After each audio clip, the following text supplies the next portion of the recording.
ఆహ్వానించడానికి తన యొక్క డిగ్నిటీని వదిలేసుకున్నాడు, పరిగెత్తాడండి, బయటకు వచ్చాడండి.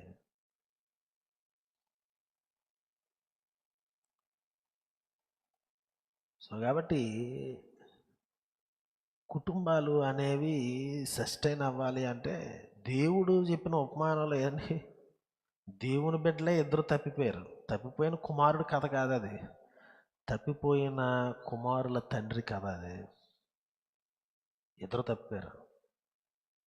ఇద్దరికి తండ్రి అంటే ఏంటో అర్థం కాలేదు, ఇద్దరికి కుమారుడుగా ఉండడం అంటే ఏంటో అర్థం కాలేదు. వాళ్ళ కోసం ఎదురు చూశాడు. కుటుంబాలు అనేవి ఈ రొమాంటిక్ నావల్స్లో ఉన్నట్లుగా ఉండవు.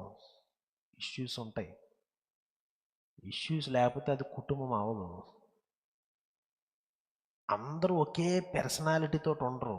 ఒకేలాగా జీవించడానికి ఒకవేళ వ్యక్తిత్వాన్ని వంచేసి పిండేసి మడతెట్టేసి మనం ఏవో క్రియేట్ చేయొచ్చు, కానీ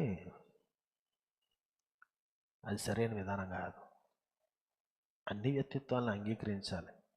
ప్రతి కుటుంబంలోనూ నలిగిపోయే తండ్రి ఉంటాడు, ప్రతి కుటుంబంలో తప్పిపోయే కుమారులు ఉంటారు, కుమార్తెలు ఉంటారు. ఇష్యూ ఏంటంటే దేవుని యొక్క విలువలతో మనం జీవించడానికి ప్రయత్నం చేస్తున్నామా? పశ్చాత్తాపపడడానికి అంత ఎక్కడో దూరదేశంలో ఉన్నాడు, నేను తిరిగి వెళ్తే మా నాన్న నన్ను అంగీకరిస్తాడు, అట్లీస్ట్ ఉద్యోగం ఇస్తాడు అనేటువంటి ఆ కాన్ఫిడెన్స్ ఉంది వాడికి.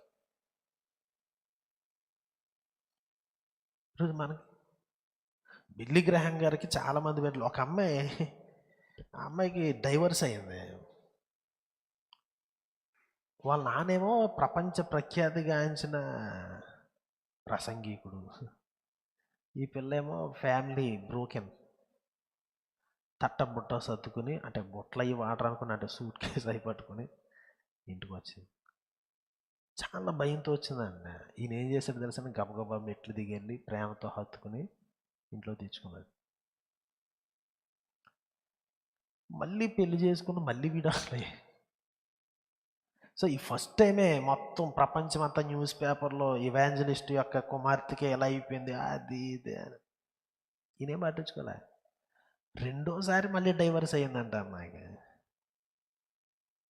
ఈయన మళ్ళీ వెళ్ళి స్వీకరించాడంట. అమ్మాయి చెప్పింది చాలా విషయాలు. ఆయన చనిపోయినప్పుడు మీరు చూసుంటారు టీవీలో. ఒక తండ్రి అవతలడు ఏది అనేది కాదు, కుమార్తెను కుమారుని అంగీకరిస్తాడు.